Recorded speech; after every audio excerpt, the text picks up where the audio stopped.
Milkweed and potato companion planting. Laden with pawpaw.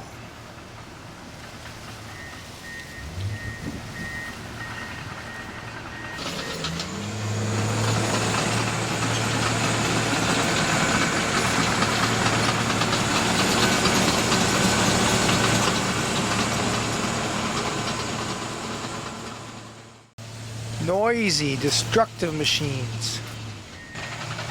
Fontenot grist overload.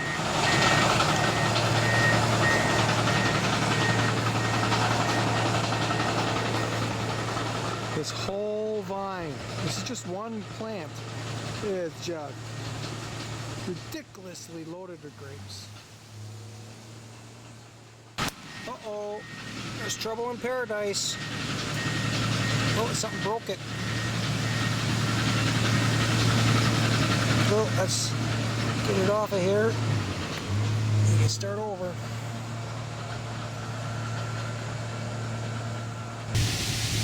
I just ate me a snoot full of mulberries.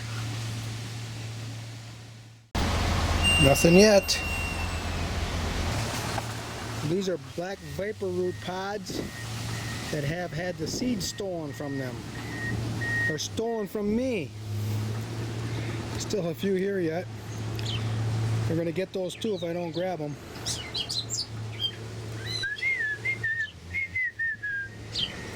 Service berries that's barely red. The birds are in here picking them. Ooh, there's a couple down here they didn't miss because it was hidden.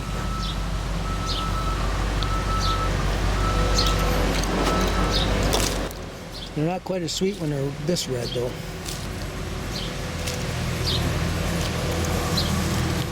Take them when I can get them.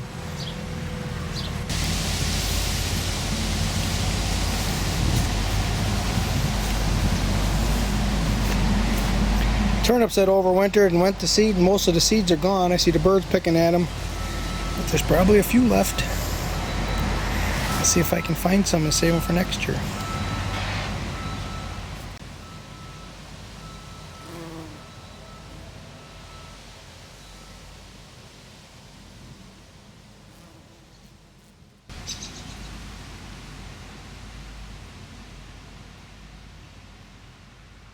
Yet another nothing.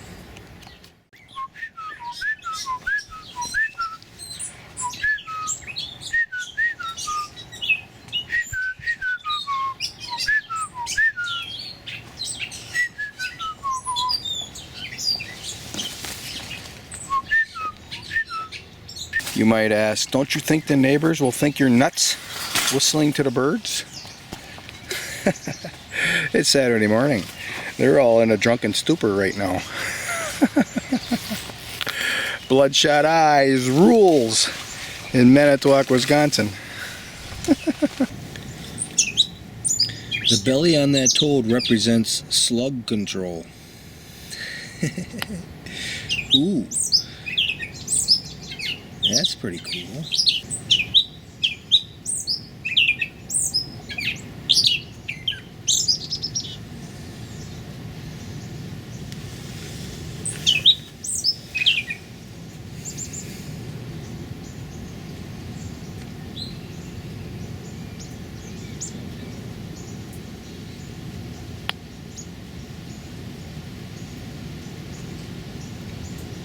That is cool. Keep up the good work.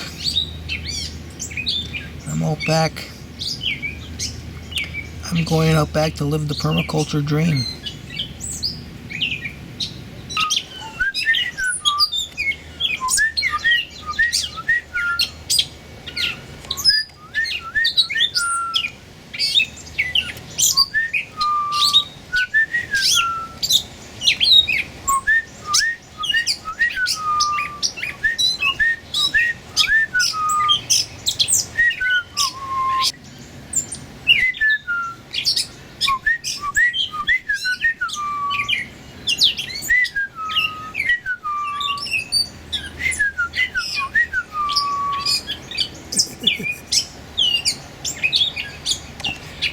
These disease-ridden currants with their little bitty berries.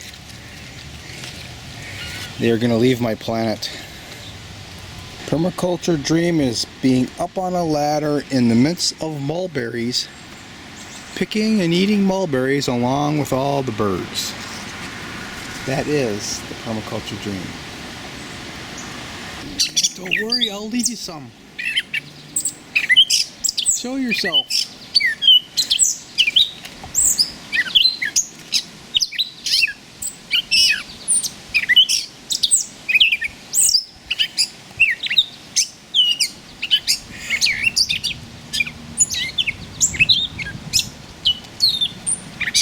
Just that wants to stay here in a little. Oh, there she is.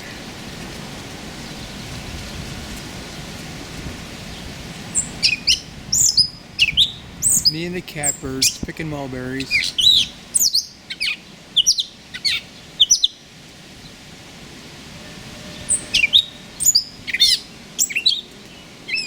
Oh, there's the other one. That's why I don't want to trim these mulberries down where I can reach them. I want the birds to eat them. They're at the top of the tree. And they're letting me have berries at the bottom of the tree. A signal to buy a waist attached berry basket. Being up here on this tall ladder. Being up on this tall ladder that doesn't have a platform to put the bowl. And I'm up here quite tall. Woodchucks climbing up a pollarded mulberry and eating the leaves. As well as that catbird I got a clip of. There were robins and cardinals visiting, but they were a little less friendly. As soon as they noticed me, they were gone. Next up is the cherry tree. Plate of mulberries in the freezer. Here's the honeyberries that I picked for the year. The gallon bag, so probably half a gallon. I've been experimenting with different mixes, and this year I'm going to mix everything together. The idea is to eat a handful every day. 2023 from last year. One of these is from 2022 currants. I just don't eat this by the handful. Here's some cereal left yet. Pears that are sliced up, partially dehydrated. There's a bunch down there. Carnelian cherries. Nanny berries. Oh, I should take these out and eat some of those. Batch of sour cherries for the freezer. These rotted ones, I think, have a lot of value. I'm going to be planting them. I'm going to be planting the pits. I'm not even going to take the pit out of that rotten or decomposing cherry. I'm just going to plant them that way, see what happens. And that's the tree they came from. It's an old tree. It's actually part of a tree that was here when we purchased the property in 1984. Shortly after that, I broke it by climbing in it, picking cherries, and it sprung up some new shoots out of the roots. This is one of the shoots. And we have an apricot overhanging it, shading it, and the tree that I was climbing in was 20-25 feet tall. But because of this apricot over the top, it's not growing up. It's growing out and very reachable.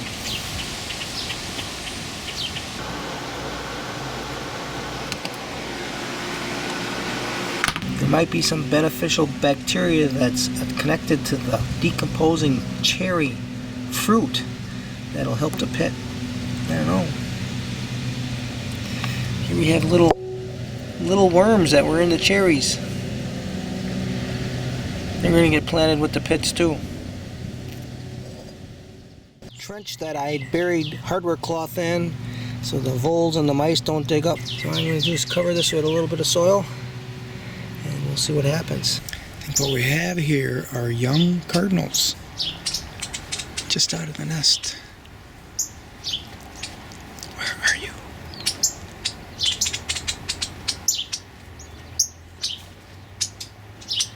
Where are you? Oh, I see.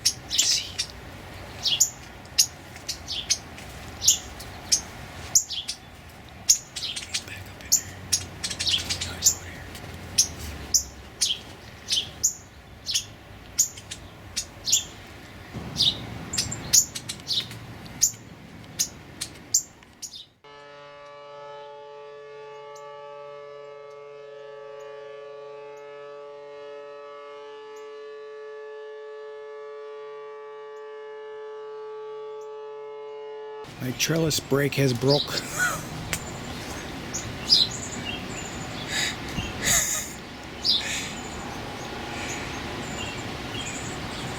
I could feel this was going to happen. This will be my start over. Really isn't any pressure on it.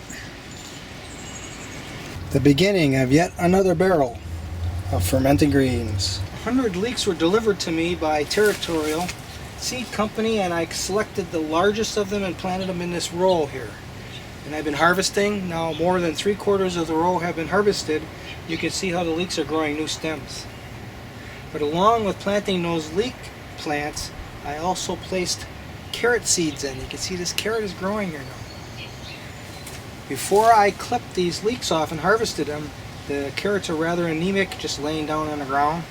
After I clipped them, now you see we're getting some nice growth. But here's a wall of leeks that I haven't harvested yet. You can see how thick they are here. I'll pull one out and I'll bring it over here. So normally I just clip them, but I want to pull this one out. I'm going to just clip them right here at ground level. Then they'll grow a new shoot. So you get to harvest it more than once. Now, Bill Mollison referred to this as compressing time, or stacking time, There's also a space component to this. What space am I utilizing? What space am I stacking this in time? Of course, long after the carrots are harvested, I'll still be harvesting leeks. I've been having such a hard time explaining this one. I'm going to be taking on the easiest part of this cut here, and this is the lower branch. It's already above the ground. It's going to be easier to cut it up and segment it all the way down to the end, other than just dropping it to the ground. Oh, now I got to cut it on the ground.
Oh, battery go.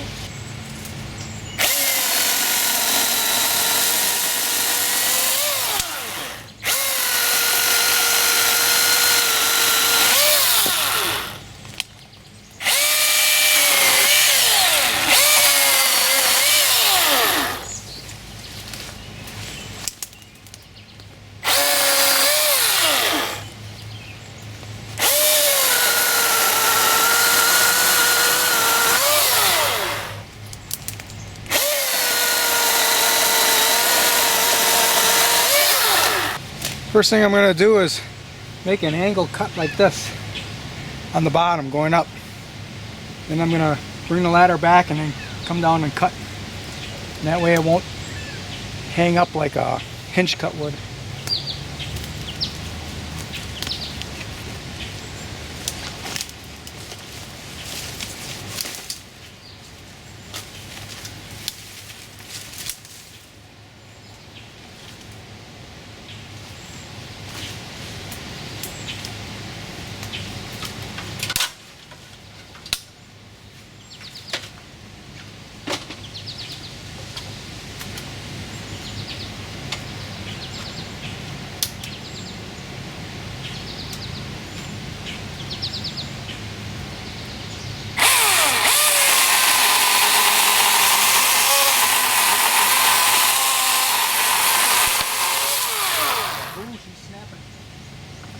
Battery's dead, so I guess I'm saved by the battery.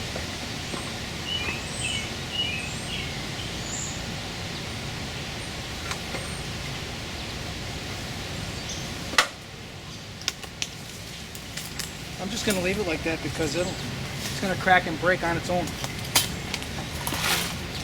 Especially if we get a little wind. So unless I have another inspiration to come back here and risk my life, I'm just going to let it go, see what happens. Let it go for a while anyway.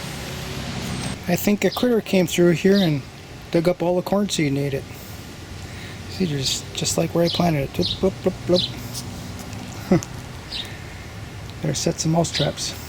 Shading fence that's affecting the yacon, but when I put the sticks in here, I got it up far enough away from the fence that the, probably 11 o'clock to 4 o'clock sun will shine on its leaves. Well, on their leaves. There's 2 of them here. And some of the morning sun gets on them.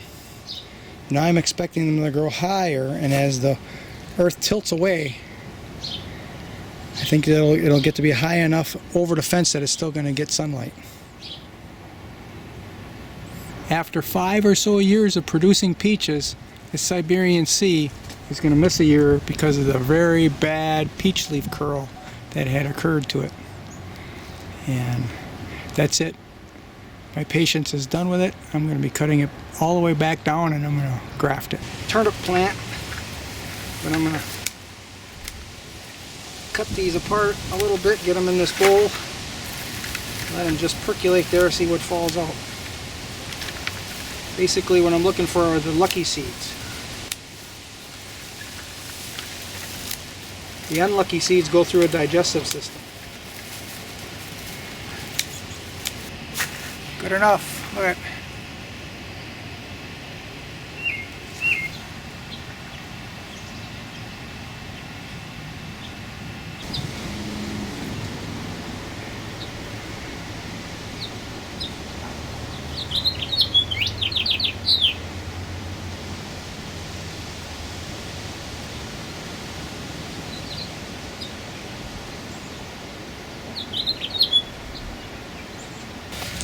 Look at that. Something left a calling card in my mushroom bed. The only way to know for sure what kind of critter that is to taste it. Ooh, there's a little baby bird. What's the matter? You can't get out. Come on. Come on. Let's see what you look like here for the peoples. People want to know. Look at that. Look at that. You just come out of the nest, huh?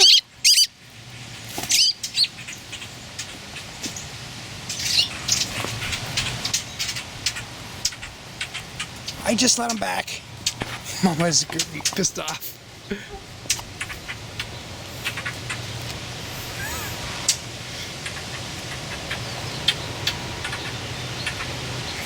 Now the cardinal's coming over to see what the heck's going on. These birds, they all protect one another.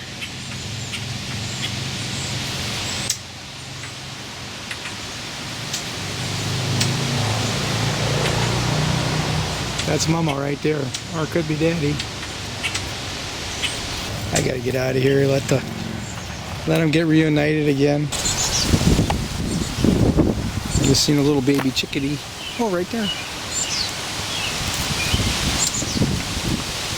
Lots of babies. Picked a half a bowl of mulberries this morning, and I couldn't reach a lot of them on the top over there, on this side. And right now there's not a single black one left. Birds have been grabbing all day. You see, I kind of made room for my big ladder, and I left the lopers up there. Pink blossoms of the Swedish soup pea. This will be the first year in like 3 or 4. I'm going to get some Swedish soup peas. The birds learned that the pods were very light duty, very weak, and they would pick the peas out of them. But now it's under chicken wire lock and key.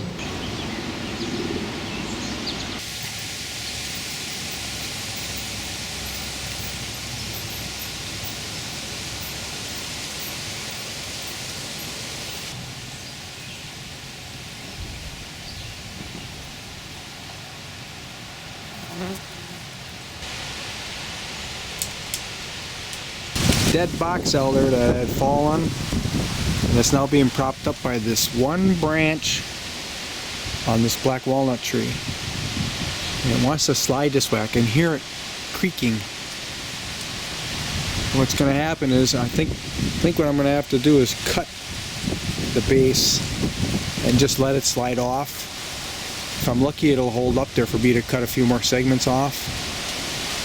But if it does slide off, it's going to come down here, probably going to wreck my fence and maybe damage some of these younger pawpaws. That's just the way it is. I can fix the fence, pawpaws can regrow. Pennsylvania golden.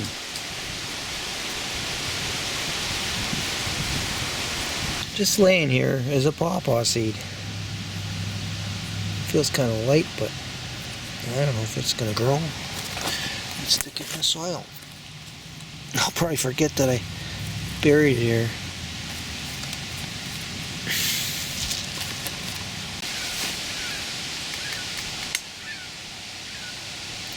Service tree persimmons race. The persimmons has now grown taller than the service tree, so it's grown pretty fast. So the persimmons tree is winning. So I went ahead and put a little piece of wire here that was laying around to kind of bring it away from the service tree because it wants to go over there and shade it out. That persimmons tree knows it has to shade the service tree out to get all the benefits of the sunlight. I'm not going to let it.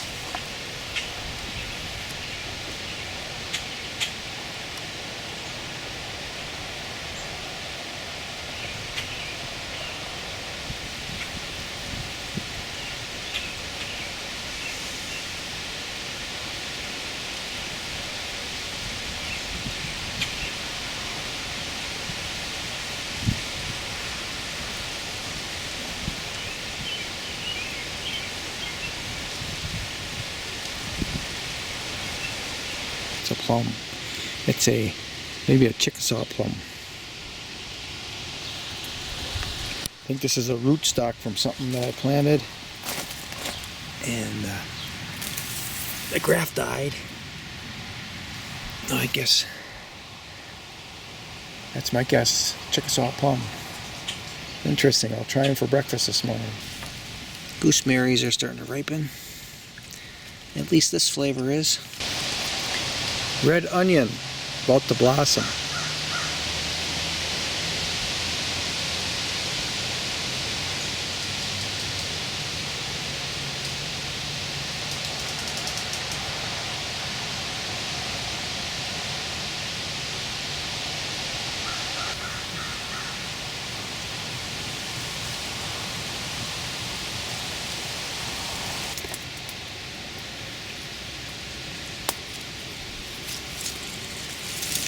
That is coming from a Nanking cherry that's planted over in the distance.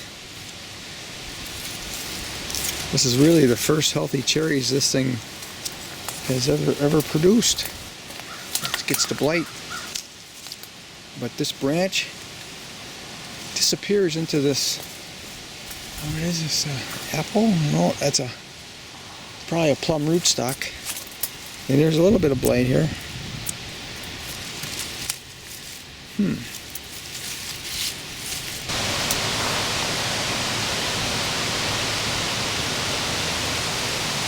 Hey, Ignis Opal. It's happening. I'm beginning to think I trapped a few of his siblings last year and he knows better.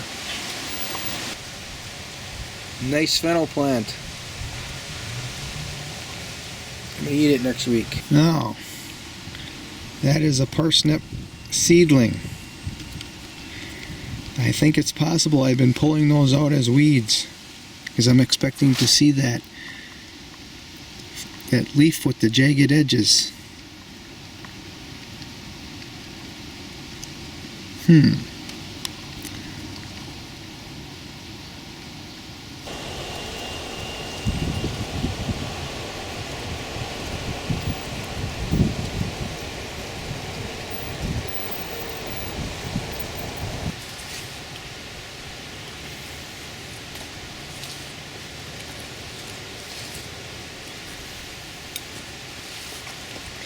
seriously nice soil here, folks. Brussels sprouts out of here.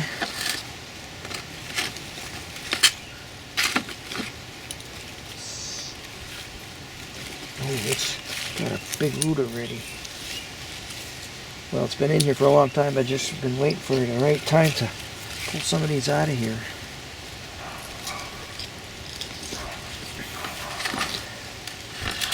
I'm using this now because my finger still hurts. Yeah, you can't see it.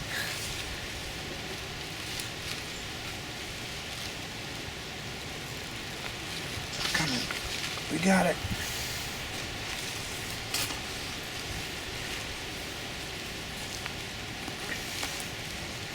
Alright. Before I clap soil around it, I want to get good watering in there.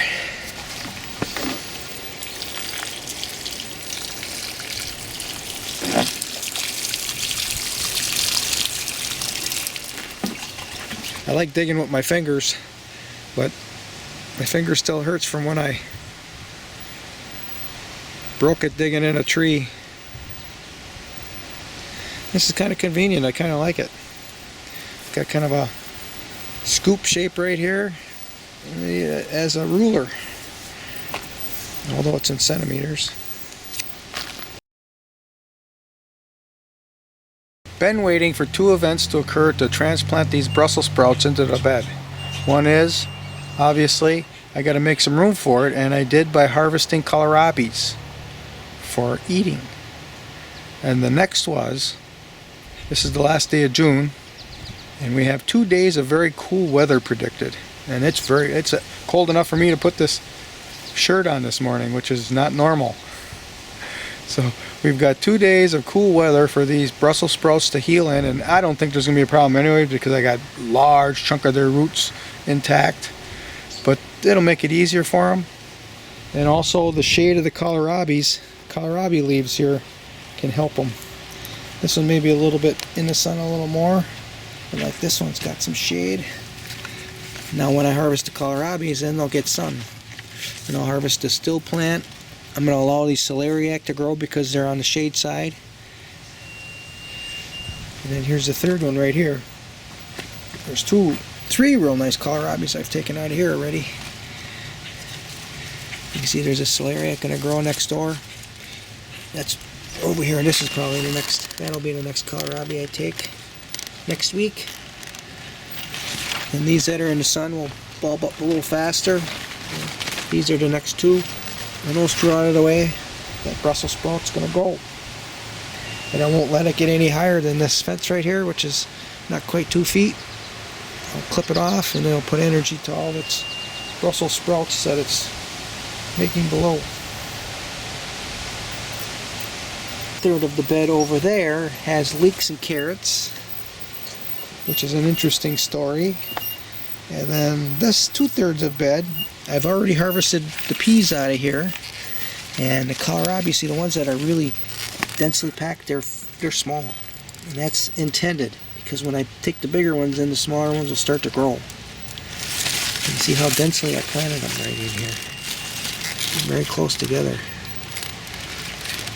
So this will be the next one I take, and then I'm going to go back into the other row. I'll let these two grow before I take them. You see here's a remnant pea plant. I actually grabbed all the pea plants too. I thought I did, but I missed this one. I didn't see any peas on it. So peas and kohlrabis I've already taken out of here. I've been taking leaves of these celeriacs. You can see here's a stem right here where I took a leaf for salads. Now we have the Brussels sprouts. And there's fennel right there. Look at that beautiful fennel.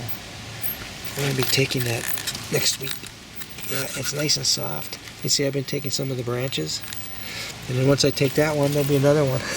And then these I didn't pull out by the roots. I just cut them. And now they're forming new ones. So they'll take their place. And I have dill in here. Another Brussels sprout. More kohlrabis. Another Brussels sprout. And an elephant garlic. A monster production of food in this 10-foot by 3-foot wide bed. thanks to my experience over the years, I've got it caged and protected from all the predators eating it. I made a little sketch last winter on an idea stretching this chicken wire over the top without fixing it. So I tied those poles onto it. That's the weight to hold it over the edge. And then another fixture are these metal poles. The chicken wire goes over them, so now nothing's going to push that up. I'm not even close to following what grandson Mollison said. He said, you should be making a design every day. Keep in practice. Well, I got enough to do.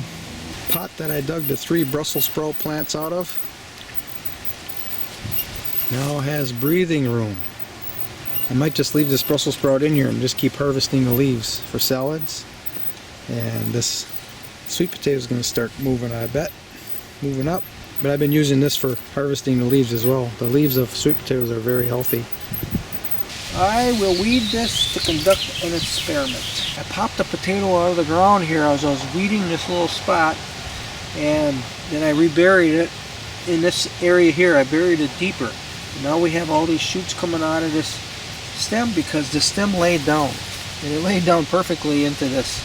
There's a path right here. This is the end of the path, and then the path comes in here. So now I've got a bucket of soil, and I'm going to cover this whole stem with the soil other than these shoots that are coming up. We're going to see if it's going to produce more potatoes along this path line. And the soil's going to see, way over here is the end of the plant. So this is some old wood chips that have decomposed down in the soil. That's right there. There's a one. Let's see.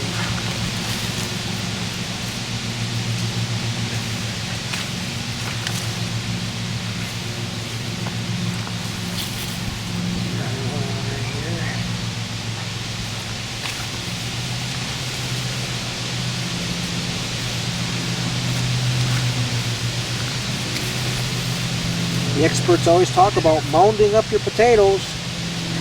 I don't know how much more I can mound it than this. The experiment is it going to grow a lot of new potatoes along this stem that's already been exposed to the atmosphere, above ground.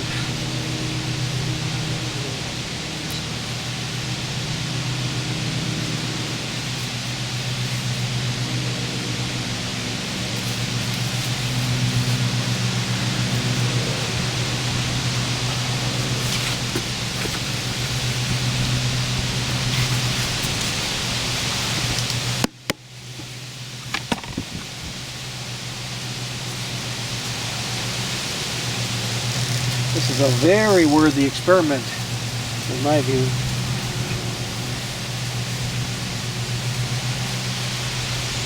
Experiments don't get any better than this.